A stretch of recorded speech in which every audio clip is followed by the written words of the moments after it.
Why is everyone so intent in learning Facebook ads? Meanwhile, mas maganda kung marunong na kayo ng Google, Instagram, TikTok. Ang daming available na platforms na masyado tayong lahat na napofocus at napapatutok sa Facebook. Question ako actually dito, how po may Amazon PPC din po ba kayo? Guys, unang tip ko for the day, huwag kayo munang mag-niche down.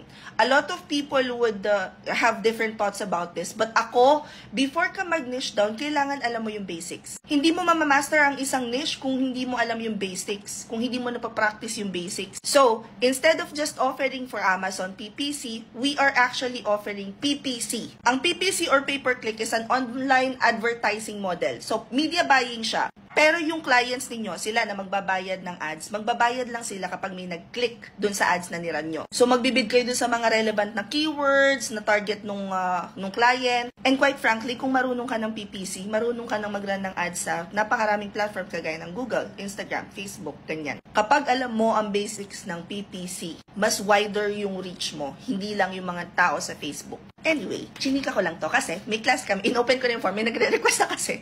Ang daming nagre-request ng class na to kasi na-miss nila yung last class. Kasi hindi ko nga na-post. Na-open na siya. Parang na-chika ko lang siya one time sa live ko. Tapos hindi ko na siya nabanggit ulit kasi guys, ang dami naman talagang ginagawa. Dang! If you guys wanna enroll, click the link in my bio. Kung nasa Instagram kayo, click nyo to. Kung nasa Facebook naman kayo, as usual, i-check nyo na lang yung caption. It will take you to this page. I-click nyo lang, asa na yun?